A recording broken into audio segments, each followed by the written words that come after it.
नमस्कार, मैं प्रियंका और आप देख रहे हैं सबले बढ़िया। आइए नजर डालते हैं आज की मुख्य खबरों पर।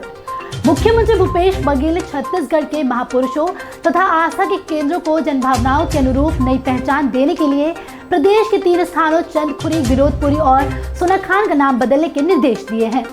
अब चंदखुरी को माता कौशल्या चंदखुरी, गिरौदपुरी को बाबा गुरु घासीदास धाम गिरौदपुरी और सोनाखान को शहीद वीर नारायण सिंह धाम सोनाखान के नाम से जाना जाएगा। अनेक जनप्रतिनिधि और स्थानीय लोग लंबे समय से इन स्थानों का नाम बदलने की मांग कर रहे थे। राज्य शासन द्वारा शीघ्र ही राजपत्र में इन तीनों स्थानों के नए नामकरण संबंधी अधिसूचना का प्रकाशन किया जाएगा। परिवहन मंत्री मोहम्मद अकबर की अध्यक्षता में मंत्रालय महानदी भवन में छत्तीसगढ़ राज्य सड़क सुरक्षा परिषद की बैठक ली गई। उन्होंने राज्य में सड़क दुर्घटना की रोकथाम सहित यातायात को बेहतर बनाने के लिए सभी संबंधित विभागों को समन्वित प्रयास हेतु विशेष जोर दिया। परिवहन मंत्री ने बैठक में लोगों में यातायात नियमों के प्रति जागरूकता लाने और इसका कड़ाई से पालन सुनिश्चित करने के निर्देश दिए। बैठक में परिवहन मंत्री अकबर ने चर्चा करते हुए सड़क सुरक्षा तथा दुर्घटना पर नियंत्रण के लिए ओवरलोडिंग, अत्यधिक गति तथा नशे की हालत और बिना हेलमेट के वाहन चलाने वालों के खिलाफ सख्त कार्रवाई करने के निर्देशित किया है। बैठक में राज्य में जरूरत के मुताबिक सर्विस सड़कों की चौड़ाई बढ़ाने तथा ग्रामीण सड़कों के मुख्य मार्ग में शामिल होने वाले जंक्शन से अतिक्रमण हटाने के साथ मार्ग में संकेत तथा चेतावनी संबंधी बोर्ड को लगाए जाने के संबंध में आवश्यक निर्देश दिए गए हैं। इस अवसर पर प्रमुख अभियंता, लोक निर्माण विभाग और नगरीय प्रशासन, स्वास्थ्य, नेशनल हाईवे आदि विभाग के वरिष्ठ अधिकारी उपस्थित थे। मुख्य सचिव अमिताभ जैन ने बीते सोमवार को मंत्रालय महानदी भवन में वीडियो कॉन्फ्रेंसिंग द्वारा प्रदेश के संभागायुक्त और कलेक्टरों की बैठक ली। बैठक में उन्होंने प्रभावित क्षेत्रों के किसानों से चर्चा कर उनकी समस्याओं और आवश्यकताओं की जानकारी ली। मुख्य सचिव ने कमिश्नर और कलेक्टर को भी ग्रामीण क्षेत्रों का भ्रमण कर फसलों की स्थिति का जायजा लेकर राहत कार्य शुरू करने के लिए आवश्यक कार्य योजना तैयार करने के निर्देश दिए हैं। उन्होंने अधिकारियों से सभी जिलों की तहसील में वर्षा की स्थिति, जलाशय में जल भराव की स्थिति और फसलों की स्थिति की विस्तार से जानकारी ली। मुख्य सचिव ने कम वर्षा वाली तहसीलों में तत्काल फसलों की नजरे आंकलन करने के अधिकारियों को निर्देश दिए हैं।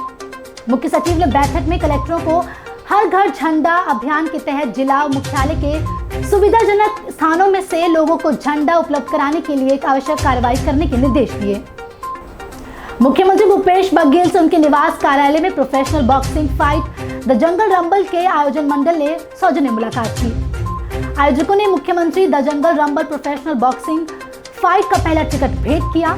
उन्होंने मुख्यमंत्री को बताया कि the jungle rumble professional boxing fight का आयोजन 17 अगस्त को राजधानी रायपुर के बलबीर सिंह जुनेजा इंडोर स्टेडियम में किया जाएगा।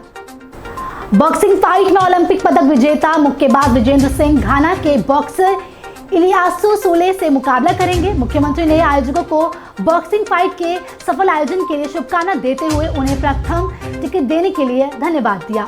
इस अवसर पर चिन्मय तिवारी और सुमन त्रिपाठी उपस्थित थी। मुख्यमंत्री भूपेश बघेल ने बीते सोमवार को SOAS यूनिवर्सिटी ऑफ लंदन में आयोजित कॉन्फ्रेंस के उद्घाटन सत्र को वर्चुअल रूप से संबोधित किया। जानकारी के लिए बता दें कि कॉन्फ्रेंस भारत की आज़ादी के 75वें वर्ष के उपलक्ष्य में SOAS यूनिवर्सिटी ऑफ लंदन में 1 अगस्त से 3 अगस्त तक भारत के 75 वर्ष एक समीक्षा विषय पर आयोजित है। मुख्यमंत्री भूपेश बघेल ने कॉन्फ्रेंस में कहा कि आज़ादी के बाद भारत ने जिन मूल्यों के साथ अपनी यात्रा शुरू की थी, हम उन मूल्यों को सहेजते और मजबूत करते हुए विकास पथ पर आगे बढ़ रहे हैं। छत्तीसगढ़ को पूर्ण जैविक राज्य बनाने के लिए हम गोधन न्याय योजना के अंतर्गत पशुपालक किसानों से गोबर और गौमूत्र की खरीदी करके उनसे खाद और कीटनाशक बना रहे हैं। इसके साथ ही कॉन्फ्रेंस में मुख्यमंत्री ने बताया कि हम गोबर से ही प्राकृतिक पेंट और गुलाल का निर्माण कर रहे हैं। इसके साथ ही उन्होंने मुख्यमंत्री हाट बाजार योजना, मुख्यमंत्री स्लम स्वास्थ्य योजना, दाई दीदी क्लिनिक योजना, स्वामी आत्मानंद अंग्रेजी माध्यम एवं हिंदी माध्यम स्कूल योजना के बारे में विस्तार से अपनी बात रखी। मुख्यमंत्री भूपेश बघेल बीते सोमवार को 1 दिवसीय जांजगीर चांपा जिले के शिव नारायण प्रवास पर थे। इस दौरान उन्होंने माता शबरी और भगवान नर नारायण के दर्शन कर मंदिर में पूजा की और कन्नौज कुर्मी समाज के धर्मशाला को लोकार्पण किया। यहाँ आयोजित सामाजिक सभा को संबोधित करते हुए मुख्यमंत्री ने कहा कि प्रदेश के विकास में सभी समाज की सहभागिता जरूरी है। इसके साथ ही उन्होंने कहा कि शिक्षा, स्वास्थ्य और रोजगार की दिशा में जो भी योजनाएं बनाई गई हैं उससे सभी समाज के गरीबों और जरूरतमंद लोगों का उत्थान हो रहा है। मुख्यमंत्री ने कहा कि गांव-गांव गौठान बनाया गया है, इसका संचालन गांववासी करें और आत्मनिर्भर स्वावलंबी बने। इसके साथ ही उन्होंने गांव में अतिक्रमण रोकने के लिए ग्रामीणों को जागरूक बनाने की अपील की। शिवरी नारायण में बनाए जा रहे इंडोर स्टेडियम का नाम माता शबरी के नाम पर करने की मुख्यमंत्री ने मंच से घोषणा की। साथ ही उन्होंने 30 बेड अस्पताल भवन के लिए टेंडर जारी होने तथा पर्यटन के विकास के लिए कार्य प्रगति पर होने की बात कही। अभी के लिए इतना ही, जब लौटते हैं दूसरी खबरों के साथ, तब तक बने रहे सबले बढ़िया के साथ।